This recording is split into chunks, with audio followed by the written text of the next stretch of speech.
If we find that Walmart is selling both enantiomers or some other percentage, racemic mixture, no good.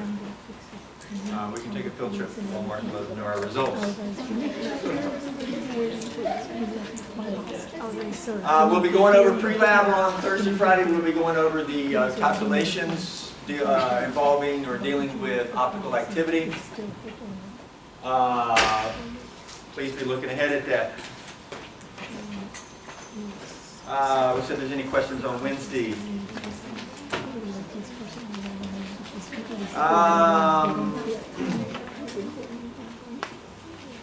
Alkynes.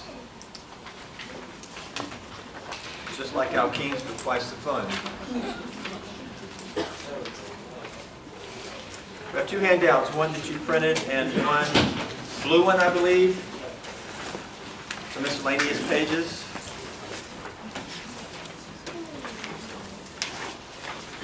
Including a list of some drugs with an alkyne. Here's a drug with an alkyne group, anti-diabetic drug, fairly new drug.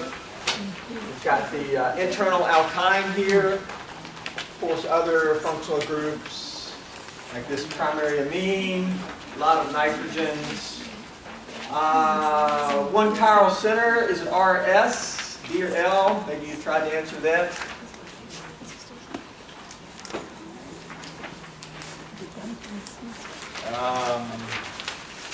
Okay.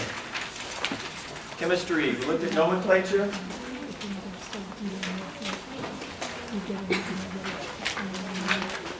Ready to start with the chemistry.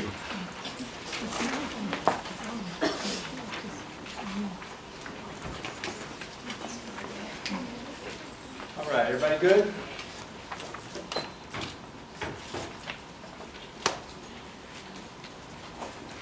Okay, guys, here we go. Reaction with HCl. We're going to see very similar reactions as alkenes. Reaction with HCl. HX, HCl, HBr, even HI, perhaps. Let's see what happens here. It's the same chemistry. We have pi bonds. The pi bond is not held tightly, the source of electrons. Okay? We have H+, we can show that ionic if we want.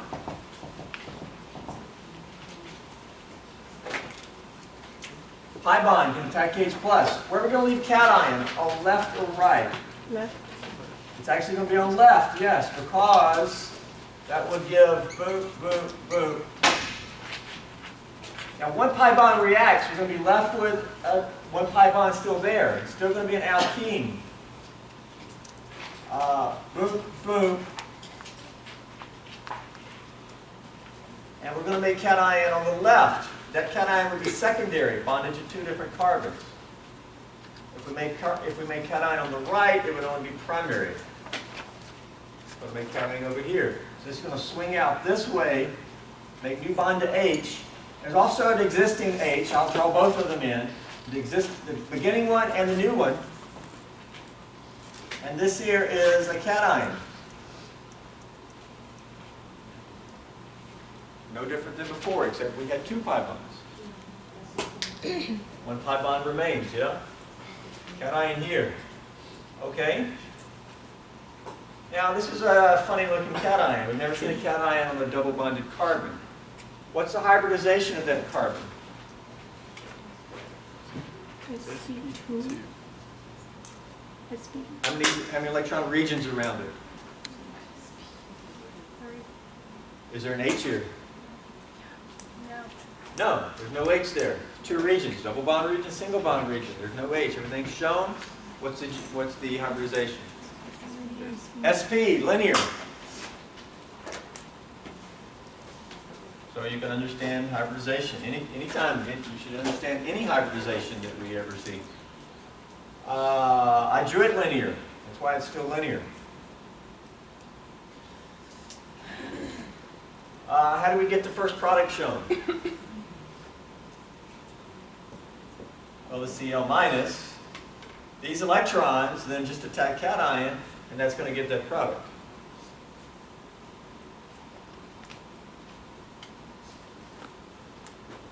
Now, does it matter that this is up? No, you could draw the same product like this, right? I mean, any difference in those two products? If you know your alkene stereogenic possibilities, no, these are the same exact products. So I can attack down here, it doesn't matter how I attack. There's one outcome. As long as you get the chlorine bonded to that carbon, there's no stereochemistry there. Right? So there's the first product. Does that product make sense mechanistically? Okay, but typically though, alkynes react with two equivalents of H steps. Because once it reacts with one equivalent, this one equivalent here, that gives us an alkene. Can alkenes react with HCl? Sure, we've done that plenty of times. So it can react again with the second equivalent. Okay. And here we go, H+. Where are we going to leave cation, left or right? On the left, it'd be secondary carbon. And so this pulls away like this, and we get boom, boom, boom, boom.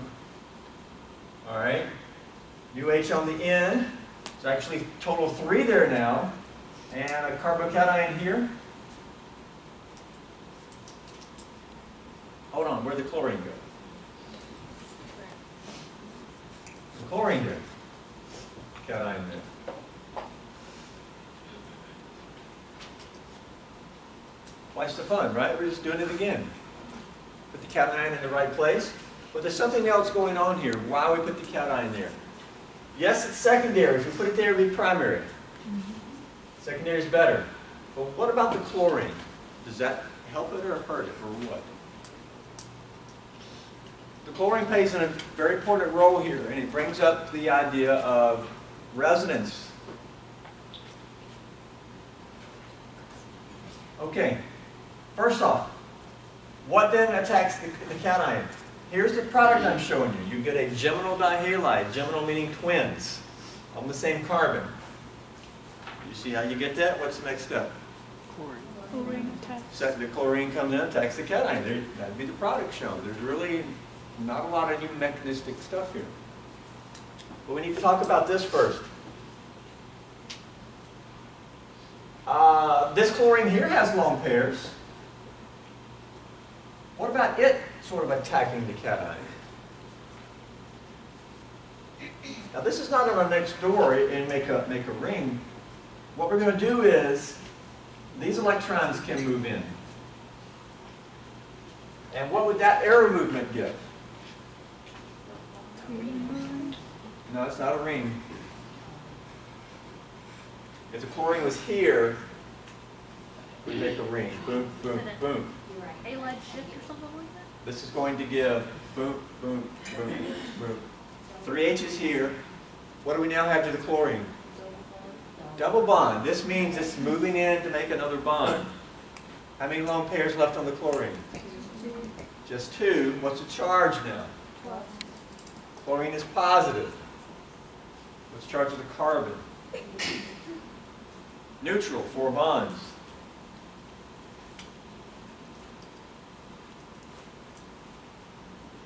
This is resonance, and I used a resonance double-headed arrow.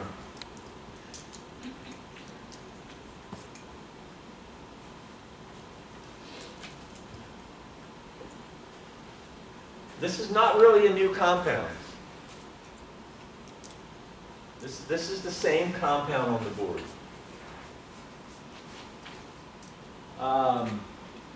Look at this structure here. Let's consider like this is the structure.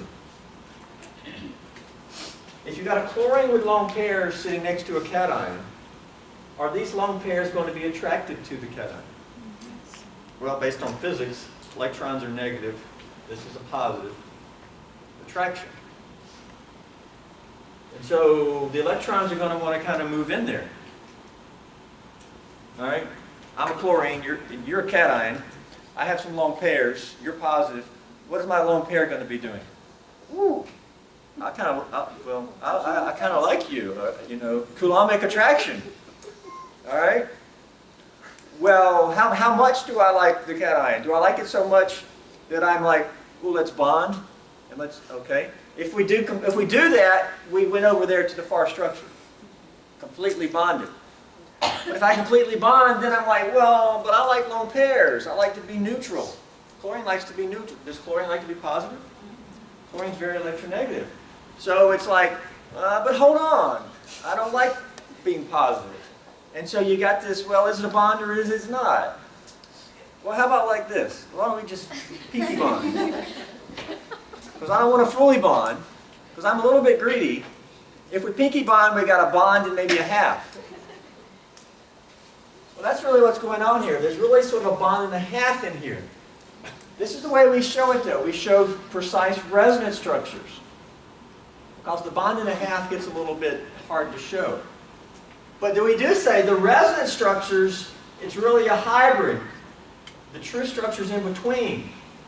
The true structure is boom, boom, boom, boom, chlorine, and it's kind of a pinky bond here. A bond and a half. What about charge? Is this positive or neutral? Well, it's somewhere in between, because it's only neutral if this chlorine fully bonds. Now it becomes neutral. What if it's just a pinky bond? It's going to be partial plus, halfway in between. What about the chlorine? It's neutral. As it starts bonding, it becomes positive, but only if it's fully bonded. So what's its? It's actually partial positive. It only becomes fully positive if it completely bonds. What's the charge? This is one thing here. Sometimes books will put these in brackets. That may even help. This is one thing here. One intermediate. We're drawing two different representations of one thing. We draw these complete, very nice bonded representations. But the true structure is really this. This is called your resonance hybrid. And in real life, if you could look at this structure, it's got a pinky bond here, and it's got partial positive.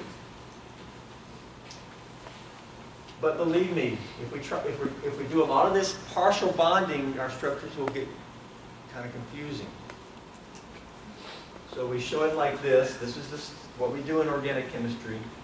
Then we also understand what the hybrid would look like. Okay. This is resonance. Resonance arrow. We're not going between two different compounds. This is just us on the board. Okay? That's just us showing it on the board or on our paper, like on quizzes and tests and final exams. This is real life. Okay? Harder to show though. Another way this is explained, colors. The color pink comes from mixing red and white. The true structure is pink. It comes from red and white, sort of in between. What if I could not show you the color pink and I said, hey guys, this is red and this is white.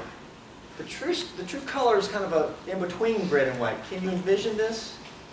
What would in between red and white look like? Okay, well, that's what I'm saying here. This is sort of what it looks like sort of as a blend. Pink is just hard to draw though, so I'm showing you red and white and saying just work with me here. That's resonance. Please be reading about it. Very important here because you've got resonance here. One thing it does is stabilizes the cation. Is the structure here, does the carbon carry all the positive charge?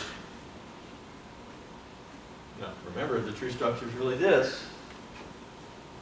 Does it carry all the positive? No, the chlorine carries some of the positive. The charge has been delocalized. Okay? Charge delocalized. That's the stabilizing effect.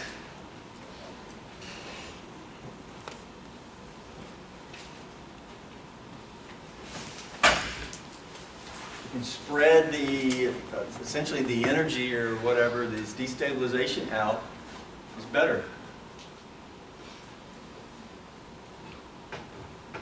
We see that here. We're like, well, I can draw a resonance structure and the charge is put somewhere else.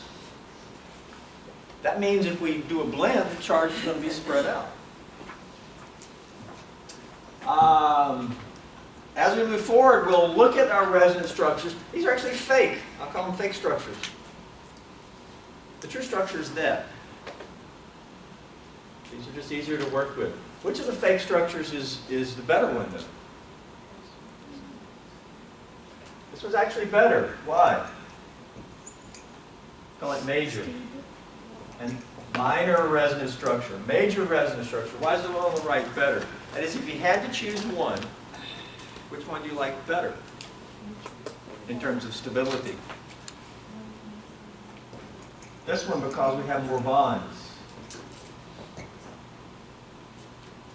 What are we doing right here with this arrow? Making a pi bond. We made a pi bond. More bonds.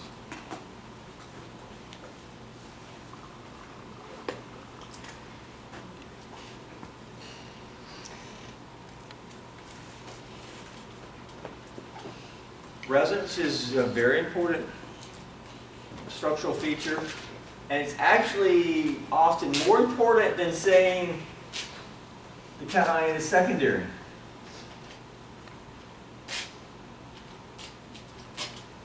That is, the main thing here is the resonance. It gets you the same answer. Secondary, we still have the same cation. Okay, we'll talk more about it as we go forward. This is the cation. This is the cation. This is the cation. It's all the same cation. How do you get the final product? Cl minus adds to the cation, and that gives us product.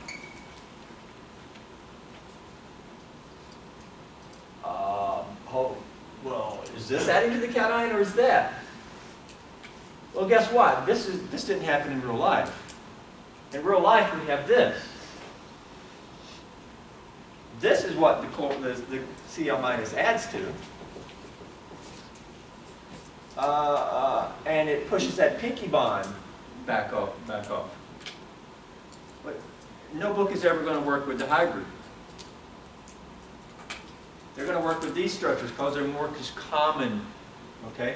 We can do that. Also, you can always work with any resonance structure. I could have did it over here. Cl minus tacks here and moves that. What does this arrow movement give? Chlorine bonded here. And what does this mean?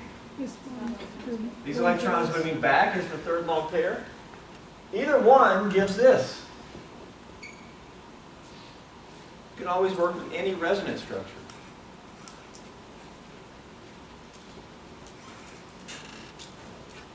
This arrow here is a fake arrow. They are not a mechanism arrow.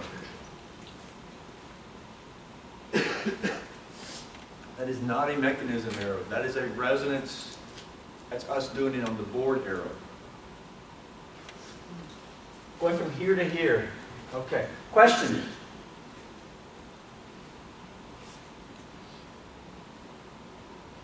We went to here to here. Just look at the second reaction. And going from here to there. How many intermediates in that reaction?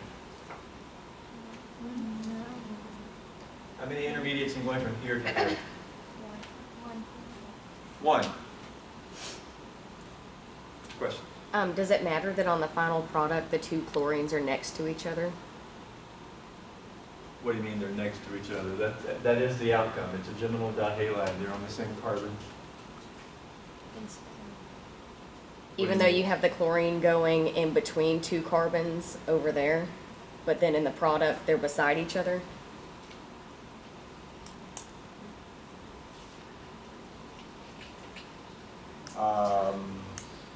This carbon is not chiral. As long as you have the four things bonded to it, you should have your one. It's the same thing. Okay. Yeah, he shows us like it's going in between like that part. See, and then the other chlorine. Chlorine is black. Well, first off, I don't even have that drone tetrahedral. So it's, I mean, both of them next to each other. If I bring it in down low, I mean, one up and one down low, Okay. it's the same compound, it's just turned. But it's not chiral. Since it's not chiral, there's only one way to hook the four things together. And so I didn't even draw a tetrahedral. It's not, there's no difference. You see this, right? If I had drawn the product like that, it's the same thing. Okay, yeah, that was my question. I mean, it's, again, there's no tetrahedral there. These chlorines are like this. I can draw them like that. I can draw them like this. I can draw them like that. However you want to draw them on the board, it's the same thing. Okay. Resonance is very important. There's only one intermediate. Okay. This is one thing. I tried to show you right here. This is the only intermediate.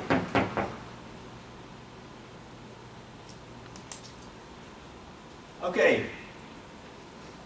Other than the resonance mechanism is just rinse and repeat, right? Boom, same thing. It's high bond chemistry. Where you're going to make cation. Ultimately, two equivalents of HCl. Okay, you can just do this. HCl, two equivalents. We can get a geminal dihalide by doing the addition reaction twice.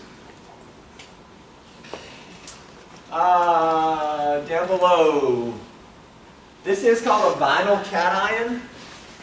This initial one. Alkene, sometimes called vinyl, sometimes slang. A vinyl group.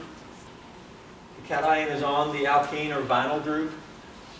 Pretty unstable. I didn't talk about that. Some books may go into that. It's pretty darn bad.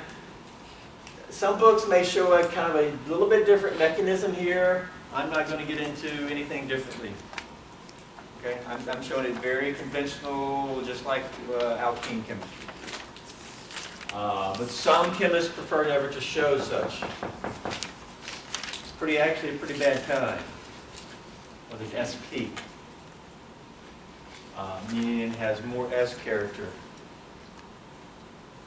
More S character is actually bad for anions. I mean, actually better for anions, not cations. Bad for cations. Okay, why is a vicinal dihalide not formed? Why is a vicinal dihalide not formed? Vicinal would be next door to each other. Well, that's because we don't get this. The second cation is not next door. The second cation is on the same carbon as the first chlorine. Okay, so all that's really there. Reaction with elemental halogen, like Br2 or Cl2, like we did in lab last time. We will see this idea of resonance on the next page.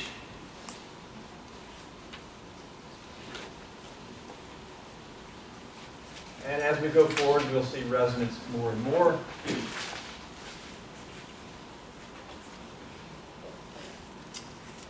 Take an alkyne, reacted with bromine, we can get this guy.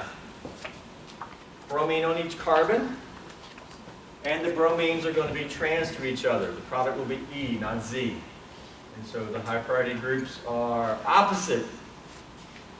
That's hopefully going to make sense. We've got bromine, covalent. Let's see, this attacks here. Boom, boom, boom. Double bond left, new bond to bromine. Original H here, cation here. Right? Nothing new. Cation on this carbon. But hold on, the new group has a lone pair. What's it going to do? Back bond. Boom, boom, boom. Double bond, bromine back bonded, two lone pairs, positive charge, H. Do you think this was actually formed? Well, according to us, no. In real life, you know, there's a little bit of, with the alkene, there is a little bit of possible differences, which I'm not going to get into. It's too complicated.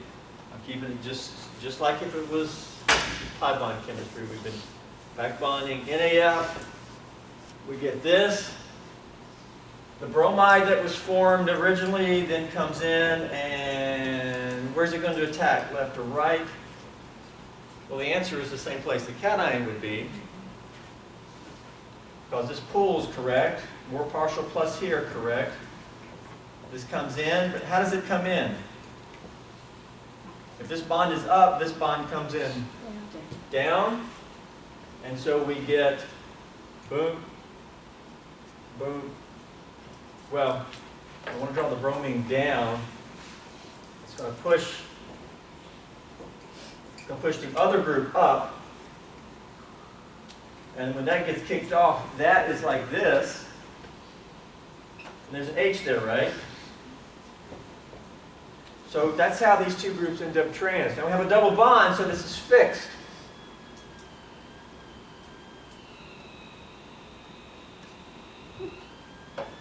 And that is this here, right?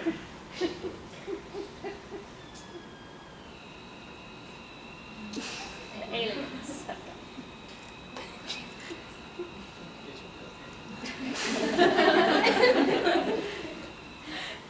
Is that you, Anthony?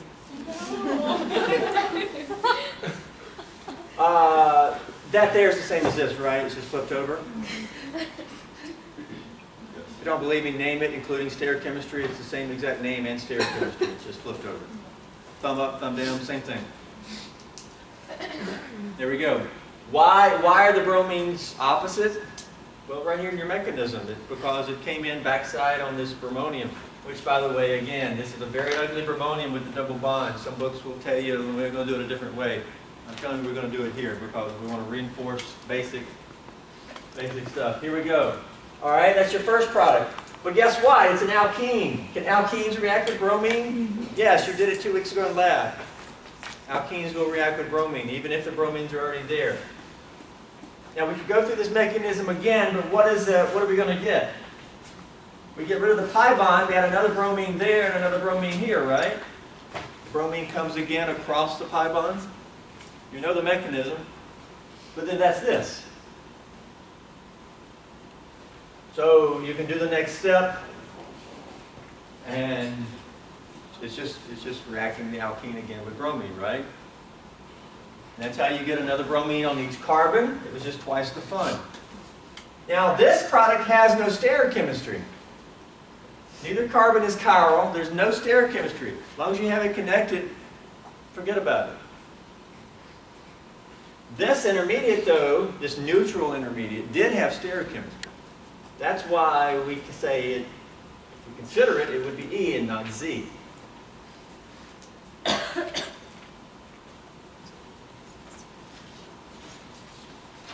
So those reactions are pretty similar with a couple of additional things because it's twice the fun. Okay, what about hydration of an alkyne? Adding water.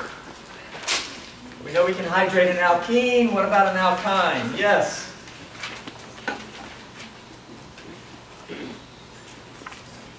There's some text there to eventually read and understand. Reaction down here. We'll mention the mercury.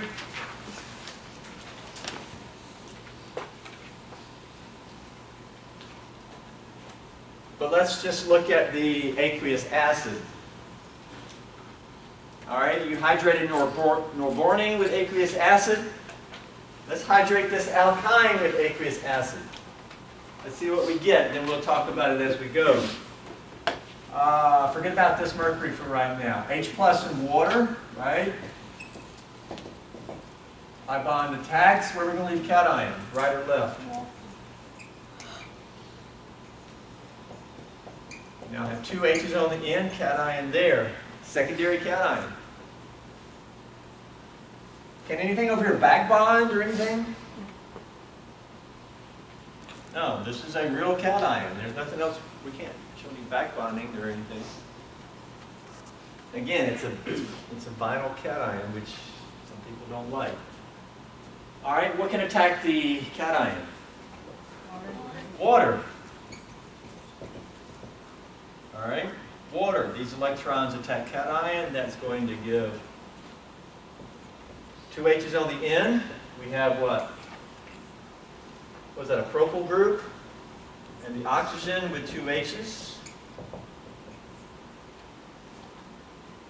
We don't magically lose H's from oxygen. Right? All right. Typically, then we can lose an H from oxygen and go neutral. What can take the H? Well, whatever gave it up. Well, water gave it up. There's got to be an anion here. What's your favorite strong acid? You cannot just use H3O+. You've got to have a negative with it. H2SO4. Yeah, so you can have HSO4 minus as the negative. That would mean you use aqueous sulfuric acid. You can use water to pick it up. We've said this many times. I like to use the actual conjugate base. I don't require you to draw this out fully. Take the H, leave the electrons behind. What do we get? Boom, boom. OH on one carbon, propyl on the other. That is this. That's the first product. Just flipped over, right? No different. Not a change in stereochemistry. It's the same as that compound just flipped over. This compound is called an enol. That name comes from, it's an alkene with an alcohol group on the alkene. Ene alcohol. Alcohol, OL ending. Enol. You have an OH on an alkene. Called an enol. It's a type of alcohol. It's a specific type.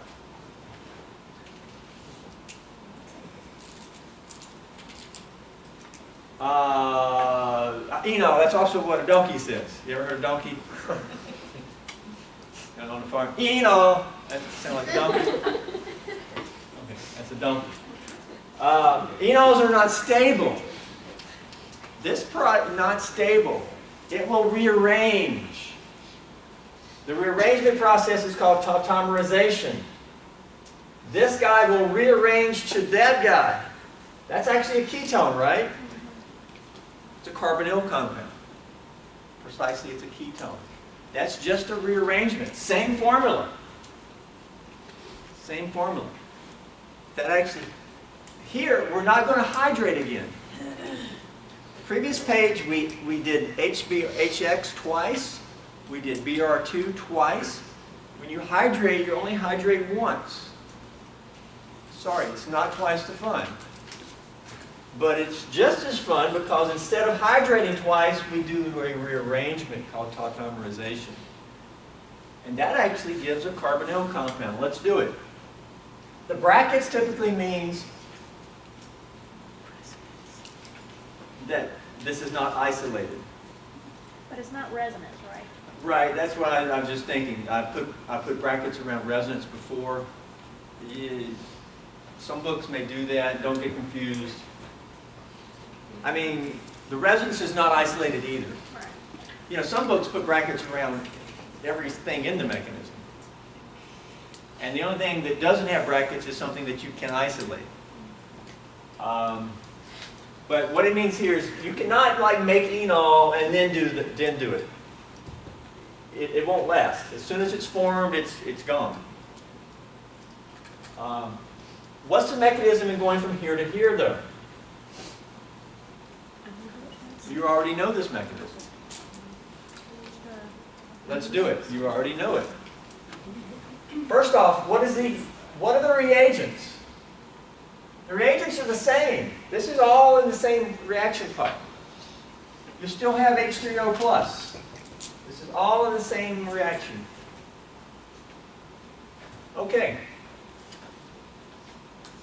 We have an alkene. We also have an alcohol, but guess what? In this class, we've never covered any chemistry of alcohols. So obviously you don't already know that. But we do have an alkene. Can an alkene react with H+? Yes. And that's the first step. Now, also, what do we need to do here? What's going on? These are called tautomers. It's described up there. Tautomers. What's the definition of tautomers? They only differ by relocation of a single hydrogen. Is this written somewhere? Yes, I underlined it. Second line indented. There's. If you look at this, the only thing that's moved here in terms of atom is that hydrogen is moved. Where is it at now? Well, how many H's on the end here? 2 on the end. How many on the end there? 3. 3. That's the only atom that's moved. It's moved from oxygen to carbon. What else has happened in this structure, though? A pi bond has been relocated. Here the pi bond is between carbons. Here the pi bond is between C and O. Those are tautomers. What's the definition of tautomer? Relocation of how many H's? 1. Only 1. And relocation of at least 1 pi bond. Now I said at least. That implies that it could be multiple.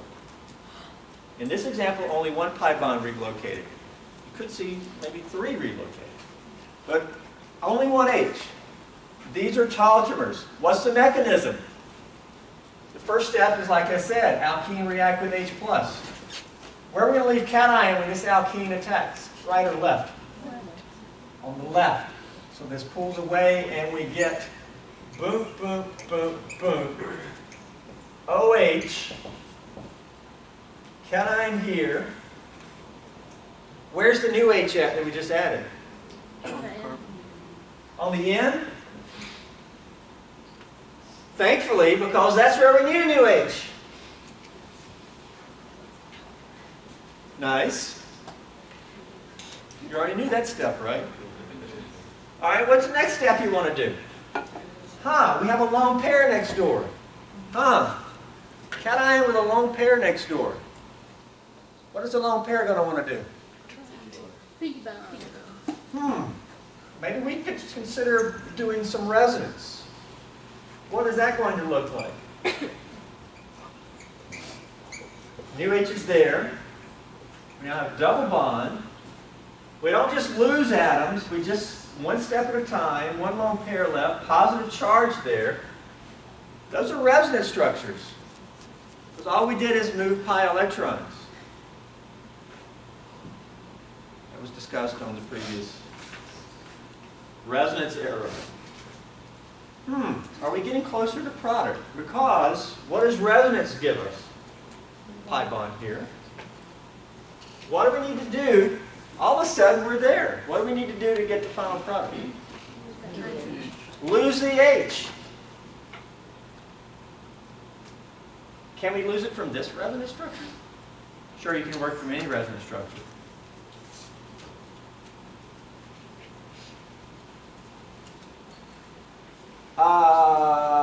Back over here. How did we lose an H from this oxygen? Did I erase something? We had an oxygen with positive with some H's on it. We lost an H for the oxygen to go neutral. Can we lose an H for this oxygen to go neutral? Yes. Water or bisulfate. Take the H. These electrons stay behind. What does that give? There you go. There's your rear. That was actually just a rearrangement. Because this and that has the same formula. Only a structural rearrangement. By a process called tautomerization. We relocated a hydrogen. So you could have done that yourself. You could. You see the similarities to everything we've done before? We already knew that mechanism. What were the steps here? Because I have a so-called, mnemonic for remembering this mechanism. It's called Oreo. Like the cookie. All right? This is here. First off, how many steps in this tautomerization mechanism? How many steps did we have here? Mechanistic steps.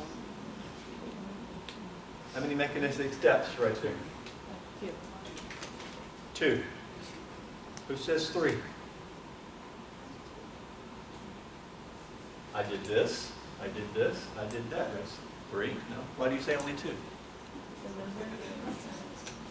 Why only 2? 2 is correct. Why only 2? Because resonance is not a step. Resonance is just us on the board trying to show this intermediate. This is one thing. That is, the H plus adds to give that one thing, and then the H plus is removed from the other atom. It's only 2 steps. Resonance is not a step. That's just us on the board keep getting our stuff straight. Okay? But sometimes I may mess up and call it a step. It's a step for us on the board or on our paper because we use resonance. But in real life, it's not a step. Okay. Oreo. I don't know who made this up, but I think it works pretty good. It describes what we did here. What did we do first? We put an H plus on. H plus on. We put it on this carbon. H plus on. What did we do next on the board? Resonance. We did resonance. Okay, what did we do in the last step? We took the H plus off because it reformed as H plus, H3O plus. On, resonance, off. O-re-O. This is your mechanism for tautomerization. Anytime you do a tautomerization, right there. Organic 2, you got some brand new tautomerization? Okay, that's tautomerization, no matter what. Except for this. If you're under basic conditions, this was acidic conditions. If you're under basic conditions, it's just the opposite. Because under acidic conditions, you put protons on first. But under basic conditions, you take them off first. If this was under basic conditions, it would be just the opposite. It would be off resonance, on. You did a basic catalyzed tautomerization. This is, the H3O plus was a catalyst, right? For the tautomerization, because right here,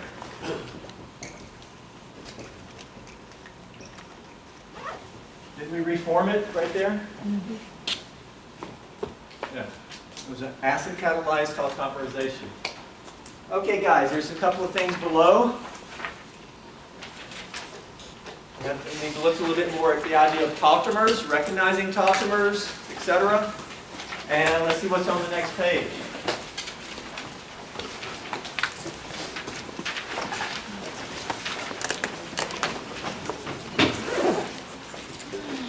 Please look at the hydroboration, which will also include tautomerization. Then we'll get into reduction of alkynes. Please be doing some reading about that, including a radical reaction. Got just a minute, guys. Radical reaction.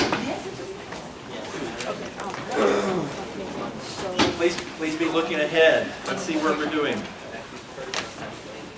Reduction, including hydrogenation, radical, and then very importantly, acidity of terminal alkynes.